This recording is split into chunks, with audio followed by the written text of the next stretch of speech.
नमस्कार दोस्तों, मैं विमल कुमार, आप सबका फिर से स्वागत है। फिलहाल हम एक एपिसोड लेकर के आए हैं जिसका नाम है उम्मीदवार। और हमारी कोशिश है कि जो लोग उम्मीदवार आपके बीच है आप उन्हें जानें, उन्हें समझें, ताकि जब आप लोकतंत्र को मजबूत करने जाए, जब आप वोट डालने जाए, तब आपको पता हो कि आपका कैंडिडेट कैसा है, उसने क्या काम किया है, उसने क्या सपना दिखाया और क्या पूरा किया, और आने वाले दौर में क्या करेगा। इसी कड़ी में हम पहुँचे आज डुमरांव विधानसभा में। और डुमरांव विधानसभा क्षेत्र के जो पहले से विधायक रहे हैं अजीत कुमार सिंह, आज हमारी उनसे बात होगी, जो माले से यहाँ से विधायक रहे हैं। एक कार्यकाल उन्होंने पूरा किया है। फिर आगे क्या करेंगे, इस बार मैदान में है, हम उनसे बातचीत करने की कोशिश करते हुए हमारे साथ है। सर, स्वागत है जुड़ने के लिए। धन्यवाद। आप तो एक पिछली बार आपकी मतलब अच्छी खासी जीत हुई, कहा जाए 23-24 हज़ार वोटों के अंदर से आपको जनता ने प्यार दिया, दुलार दिया, आप जीते। तो इन 5 साल के जो सपने लेकर के आप चले थे डुमरांव के लिए सर, उसमें आप कितना खुद को सेटिस्फाइड पाते हैं कि हमने कितना कुछ किया? देखिए, 100% तो कार्य पूरा नहीं हुआ है, लेकिन हमने कोशिश किया है कि हम जनता के साथ जिन उम्मीदों के साथ हम लोग आए थे, उन उम्मीदों को पूरा करने की हमने कोशिश की है। मैंने सबसे पहले 2020 में जब चुनाव में हम लोग घूम रहे थे, तो हमने देखा कि सबसे बड़ी लोगों की शिकायत है कि उनका एमएलए से उनकी मुलाकात नहीं होती है। बहुत मुश्किल है मुलाकात करना, छोटे छोटे काम पड़ते हैं एमएलए से। तो मैंने कहा था कि मेरी प्राथमिकताओं में ये रहेगा, सबसे पहले मैं ये करूँगा कि जनता और जनप्रतिनिधि के बीच की जो दूरी है, जो डिस्टेंस है, उसको मैं कम करने का काम करूँगा। और अब ये जानिए कि पिछले 5 वर्षों से मैं डुमरांव में ही रहता हूँ और यहीं मैं रोज़ सुबह लोगों की जन सुनवाई करता हूँ। डेली सुबह मेरा कार्यालय खुला रहता है और इसको आप 365 डेज भी कह सकते हैं, क्योंकि जब असेंबली का सेशन होता है या जो बहुत महत्वपूर्ण काम कार्य होते हैं तब भी हम लोग जाते हैं, तो वो भी जनता का ही काम है। तो 365 डेज़ हम जनता के बीच में रहे हैं, जनता का काम किया। और असेंबली के माध्यम से, जैसा हम समझते थे कि असेंबली एक ऐसा मंच है जहां सड़क के मुद्दों को जाना जरूरी है, और हम देखते हैं कि बहुत सारे लोग की दिलचस्पी इस मामले में नहीं रहती है, वो पता नहीं उनकी दिलचस्पी किस मामले में रहती है। तो हम लोगों ने असेंबली के अंदर ही इस्टेब्लिश करने की कोशिश की। आप हमारे विपक्षी से भी बात करिएगा तो आपको 2 बातें वो ज़रूर कहेंगे। एक कि एमएलए जो है यहीं पर रहता है, और दूसरा कि वो असेंबली में बहुत क्वेश्चन करता है। तो एमएलए का इसके अलावा दूसरा कोई काम ही नहीं होता है। इसका 2 ही काम है कि अपने जनता से जुड़ के रहे, उनके सुख दुख में शामिल रहे, ताकि वो उनके बीच में जाकर के उनके क्वेश्चंस को, सवालों को कलेक्ट कर सके और फिर उसे सरकार के सामने रख सके। और कुछ सपने हैं डुमरांव को लेकर के, अगर हम जनता आपको मौका? देखिए, हमारा जनता के लिए अनंत सपने हैं, उसे हम पूरा करना चाहते हैं और इसी के लिए हम राजनीति में आए हैं। हमारे राजनीति में आने का मूल मकसद यही है कि हम जनता के जो बड़े सपने हैं, जो भारत को बेहतर बनाने के सपने, जो आज़ादी के समय लोगों ने देखा, मैं समझता हूँ कि वो सपने अभी भी अधूरे हैं। जो बाबा साहब अम्बेडकर ने, जो भगत सिंह ने, या जो महात्मा गांधी ने भी जो सपना देखा, मुझे नहीं लगता है कि वो सपना आज भी पूरा हो पाया। उसके दिशा में हमें आगे बढ़ना है, हमें राज्य को मजबूत करना है। कहीं लगा कि ये काम मैंने सोचा था वो शायद नहीं कर पाया किसी कारण से, या फिर इस बार मौका मिलता है तो मैं उसको देखिए, बहुत सारे काम है जो नहीं हो पाया है। मैं नहीं कर पाया हूँ ऐसा नहीं है, मैंने कोशिश की है उसको करने के लिए। जैसे देखिए, मैं मानता हूँ कि विकास का पैमाना क्या होना चाहिए। विकास का पैमाना है कि आप सबको बेहतर और सस्ती और अच्छी शिक्षा दें, सबको बेहतर स्वास्थ्य सुविधा दे और सबके हाथ में काम दे। मैं समझता हूँ कि इतना अगर कोई सरकार करे तो फिर जनता अपने डेवलपमेंट के रास्ते खुद भी तय करती है। वो एजुकेट हो जाएंगे, वो स्वस्थ रहेंगे, तो अपना अच्छा जनप्रतिनिधि चुन पाएंगे और उसके माध्यम से वो डेवलपमेंट भी कर पाएंगे। लेकिन अभी आप मौजूदा स्थिति में देखिए कि सरकारों का जो ओरिएंटेशन है, जो उनकी दिशा है, वो इस मामले में नहीं है। बहुत आसानी से मोदी जी के मंत्री लोग कह देते हैं कि नौकरी देना सरकार का काम ही नहीं है, नए टाइप के जुमले इस्टेब्लिश करने की कोशिश कर रहे हैं। तो ऐसे में उनकी दिशा जो है बदल गई है। उनकी दिशा स्वास्थ्य सुविधाओं को बेहतर करने के लिए, वो सब कुछ प्राइवेट हाथों में देना चाहते हैं। वो अडानी का अस्पताल चाहते हैं, अंबानी का स्कूल चाहते हैं, जहाँ गरीबों के बच्चे बेहतर पढ़ाई नहीं कर सकते हैं। लेकिन हम जिस वर्ग से आते हैं, हम लोग जिस समाज का प्रतिनिधित्व करते हैं, जो लोग हमें चुन करके भारी बहुमत से यहाँ भेजा, उस समाज का बड़ा हिस्सा सरकारी स्कूलों में पढ़ता है और वहाँ पे अच्छे शिक्षक नहीं होने से उनका ठीक तरीके से उनकी पढ़ाई नहीं हो पाएगी। वो बड़ा हिस्सा ऐसा है जो सरकारी अस्पतालों पर निर्भर है, वो प्राइवेट अस्पताल की मोटी फीस देने में सक्षम नहीं है। आप ये बात समझ लीजिए कि पिछले 20 वर्षों से मुख्यमंत्री नीतीश कुमार है, एनडीए का शासन चल रहा है, और इस जिले में जहाँ हम लोग बैठ के बात कर रहे हैं, बक्सर जिले में एक अदद आईसीयू तक ये सरकार नहीं बना पाई।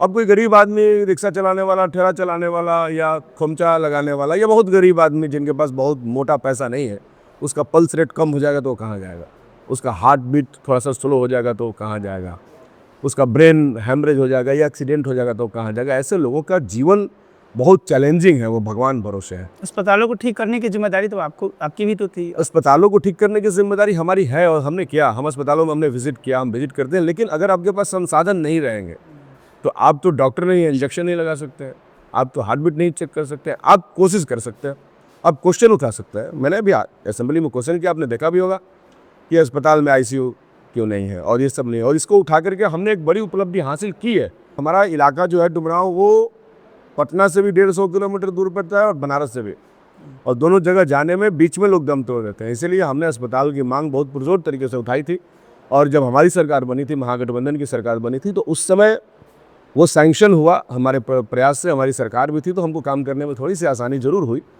और उसके बाद मेडिकल कॉलेज में काम लगा हुआ है। हमको लगता है कि 60-70% काम पूरा हो चुका है, 26 तक उसे शुरू करने का है, तो ये हो जाएगा तो जनता को इसका लाभ मिलेगा। तो ये हम लोगों के प्रयासों से संभव हुआ है। आप चुनाव जो है विधानसभा, डुमरांव विधानसभा से लड़ रहे हैं, लेकिन आप हर बार अडानी और अंबानी का नाम ले रहे हैं। अभी आपने कुछ दिन पहले ही बोला कि अभी अडानी का कोई आदमी चुनाव लड़ रहा है आपके सामने, तो नहीं लग रहा है कि क्षेत्र के अलग मुद्दे होने चाहिए? आप पॉलिटिक्स तो फ्यूचर डिसाइड करता है पब्लिक का। जो पब्लिक डुमरांव में है, बक्सर में है, आरा में है, पटना में है, भागलपुर में है, कहीं भी हमारी लड़ाइयाँ सबको प्रभावित करते हैं। अगर हमने ये लड़ाई लड़ा कि सरकार रसोइयों के साथ अपमान कर रही है, मात्र 1650 रुपये दे रही है, तो ये सिर्फ डुमरांव की रसोइयों का सवाल नहीं था।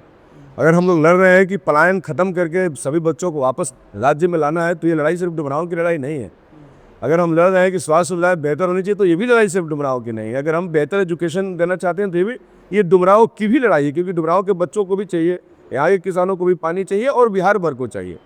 तो पॉलिटिक्स असेंबली का हो रहा है ना, तो पूरा असेंबली इसमें डिसाइडेड होगा। ये कोई पंचायत का मुखिया का चुनाव नहीं है, सवाल फ्यूचर का है, और हमें राज्य भर के बच्चों का फ्यूचर देखना है, जो भी हमारी तरफ उम्मीद भरी निगाहों से देख रहे हैं। ये जरूर बात है कि हम रिप्रेजेंट एक क्षेत्र को करते हैं, लेकिन असेंबली में जाने के बाद हम पूरे बिहार को रिप्रेजेंट करते हैं। असेंबली में हमारे पास ये राइट्स होते हैं कि हम दरभंगा के भी बच्चों का सवाल पूछ सकते हैं, भागलपुर के भी बच्चों का सवाल पूछ सकते हैं।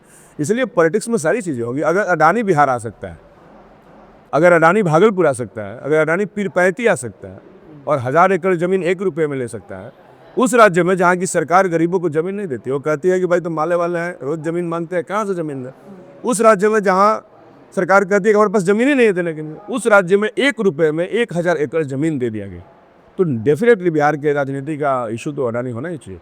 नहीं, अभी जो NDA है वो सिंबल यहाँ पे JDU को दी है, लेकिन आप उसे बीजेपी का बता रहे हैं। हर बार आप बोल रहे हैं कि बीजेपी का आदमी लड़ रहा है, सिंबल तो JDU का है ना सर? नहीं, ये भ्रम है, भ्रम में नहीं रहना चाहिए। वो आदमी JDU के सदस्य, फॉर्मल सदस्य नहीं थे। आप JDU वालों से बात कर सकते हैं, उनके नेता से, उनके अध्यक्ष से बात कर लीजिए। उनको कोई जानता भी नहीं था कि वो JDU में है या नहीं है। देखिए हमारा गम क्या है, हम लोग नीचे से आए हैं। हम पार्टी में दरी बिछाने का काम, माइक लगाने का काम, नेताओं के लिए भीड़ इकट्ठा करने का काम, ये सब कुछ हम लोग करते हैं। एक कार्यकर्ता करता है, चाहे वो CPIM का कार्यकर्ता हो, राष्ट्रीय जनता दल का कार्यकर्ता हो, JDU का कार्यकर्ता हो, BJP का कार्यकर्ता हो, कांग्रेस पार्टी का, सभी पार्टियों के कार्यकर्ता करते हैं। ऐसे कार्यकर्ताओं की अनदेखी करना उचित नहीं है। हमने तो ये सुना है कि अध्यक्ष जी भी यहाँ से लड़ना चाहते थे। JDU के जो जिला अध्यक्ष हैं हमारे गर्जीवन है, अशोक यादव जी, हमने सुना था लड़ाई को लड़ना है, वो तो वैचारिक की का लड़ाई है, कोई भी लड़े, लेकिन ये लोग कार्यकर्ता थे। तो राहुल सिंह कह रहे हैं कि आप डर गए हैं, आप उनसे भयभीत थे, इसलिए पनाप सनाप कुछ अब पैसा उनके पास बहुत है, अब पूंजीपति लोग, सामंत लोग, वो तो डर के ही खेती करते हैं। हमने तो एक इंटरव्यू में देखा कि उन्होंने एक वहाँ के सुरेश यादव जी का ज़मीन कब्जा कर लिया, और सुरेश यादव जी ने मीडिया में आकर के बोला इस पर भी उनको बयान देना चाहिए। तो लेकिन उनको ये बता दीजिए आपके चैनल से कि ये डरने और डराने का व्यवस्था हम लोगों ने बहुत पहले ख़त्म कर दिया। हमारी पार्टी ने ये डरने और डराने की व्यवस्था पहले ख़त्म कर दी। पहले हम लोग को बूथ पर वोट देने नहीं जाने दिया जाता था डरा कर। तो उस समय जो है लड़ाई लड़े हम लोग, और आज बूथ पर जाने से कोई रोकता नहीं है। तो डराने का व्यवस्था बहुत पहले उनका ख़त्म हो चुका है। अब आज भी वो मुझे डराना चाहते हैं। मुझे उनकी समझ पर बहुत हंसी आ रही है कि वो कैसे ये सोच सकते हैं कि वो मुझे डरा देंगे।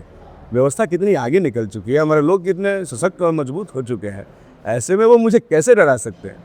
बिल्कुल ये बेबुनियाद बात है। अभी तो आपको नामांकन पर ही सवाल उठा रहे हैं, बोल रहे हैं डेविड में पता नहीं क्या क्या गड़बड़ किए हैं, को आएंगे, मैं केस करेंगे आपके ऊपर, तमाम बातें कर रहे हैं।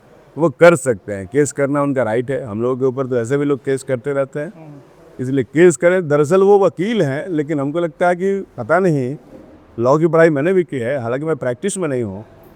उनको एफिडेविट की पता नहीं कितनी समझ है नहीं है, मैं तो उनके बारे में ज़्यादा नहीं बोलूँगा। कैसे वो ये सब बातें कह रहे हैं, वो कोर्ट में जाएं, हम कोर्ट में जवाब देंगे उनको। एक इल्ज़ाम और वो लगा रहे हैं कि आप जिस जाति से बिलोंग करते हो उनके लिए ज़्यादा आप काम करते हैं, बाकी आपसे यादव रुष्ट है और रुष्ट है, लगातार वो ये बयान दे रहे हैं। ये तो आप हमारे जनसंपर्क में देखेंगे कि कौन जाति मेरे साथ है, कौन जाति नहीं है।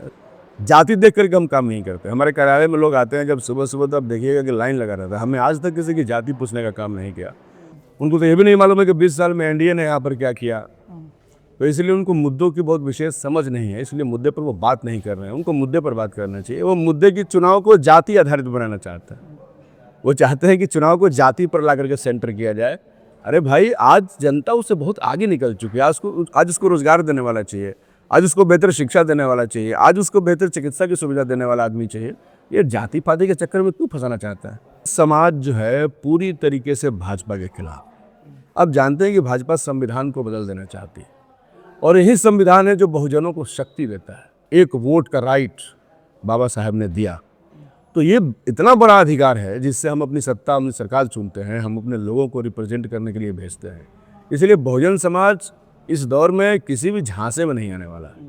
वो भाजपा और एनडीए के खिलाफ वोट करेगा। भाजपा ने लोकसभा में अशोक चिन्ह के बगल में सेंगोल खड़ा कर दिया। आज पूरा भाजपा लगी हुई है पूरे देश की राजनीति को, व्यवस्था को बदलने के लिए। आज वो भाजपा जो भारत को हिंदू अगेंस्ट मुसलमान में खड़ा करना चाहती है, वो भाजपा जो अपने कैंडिडेट मुसलमानों को नहीं बनाना चाहती है, वो भाजपा जो मुसलमानों को, दलितों को द्वितीय दर्जे का नागरिक बना देने पर आमदा है, वैसी भाजपा को ऐसे ही बहुजन समाज खारिज करने वाला है। तो बिल्कुल वो सीधे बहुजन जो समाज है उसका वोट सीधे बीजेपी के अगेंस्ट इंडिया अलायंस को, सिर्फ डुमरांव में नहीं, डुमरांव में तो वो मुझसे इतना इंटैक्ट है कि उनका कोई इशू ही नहीं है, तो पूरे राज्य में वो एनडीए के खिलाफ वोट देने वाले। क्या वजह है कि हम लोग इस बार आपको न केवल यहाँ बल्कि हर जगह देख रहे हैं चुनाव इशूज़ पर नहीं हो रहे हैं, इशूज़ से भटक गया है। मतलब मुद्दे नहीं दिख रहे, किन मुद्दे पे एनडीए हो, या फिर मतलब आप लोग भी फिर उसी रास्ते पे बात करते हैं ना, जिस रास्ते पे एनडीए के प्रत्याशी अगर वो जात पात उठा रहे हैं, कुछ और कर रहे हैं, तो आप भी वहीं चाह रहे हैं। इशूज़ क्या है इस चुनाव? मैं तो आपसे शुरू में बात मुद्दा से ही शुरू किया था, क्योंकि आपने उधर से सवाल पूछा तो जवाब देना पड़ेगा। मैं तो मुद्दे पर ही बात करना चाहता हूँ, क्योंकि मैंने मुद्दा आधारित ही राजनीति किया। मैंने जनता की कई सारी समस्याओं का समाधान किया। जैसे डुमरांव में रजिस्ट्री ऑफिस नहीं था, ये जनता का मुद्दा है, किसी जात का मुद्दा नहीं। और पहली बार डुमरांव में रजिस्ट्री ऑफिस हमने स्टेब्लिश करवाया। मलई बराज सिंचाई की परियोजना सभी जाति का मुद्दा है। उसके लिए असेंबली में लड़ते अंततः वो डब्बा में बंद कर दिया था सरकार ने, उसको डस्टबिन में डाल दिया था। वहाँ से निकल करके दोबारा उसका उद्घाटन करवाया और उसका काम शुरू हुआ। ये सिंचाई की परियोजना किसी जाति की नहीं, मेडिकल कॉलेज की परियोजना किसी जाति की नहीं। उस्ताद बिस्मिल्लाह खान साहब, जिनके सरजमीन पर हम बैठे हैं, 2020 से पहले उनके नाम पर कुछ भी नहीं था, एक चबूतरा तक नहीं था। हमने लड़ते सरकार को मजबूर किया और सरकार ने उनके नाम पर एक कॉलेज बनाने की घोषणा हमारे मांग के ऊपर की है।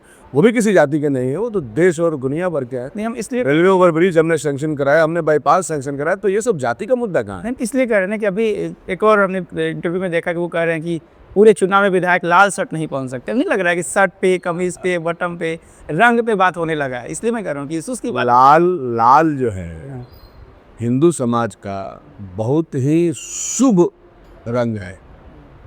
शादी का जोड़ा लाल होता है, शगुन का रंग लाल होता है, आप हर चीज़ में लाल पहनते हैं। तो लाल को खून बार बार बता रहे हैं, तो खून के विरुद्ध कौन हो सकता है? अगर खून है तब भी क्यों डरे हो लाल से इतना? लाल से तो सांड भड़कता है। अब ये क्यों भड़क रहा है मैं नहीं बता सकता।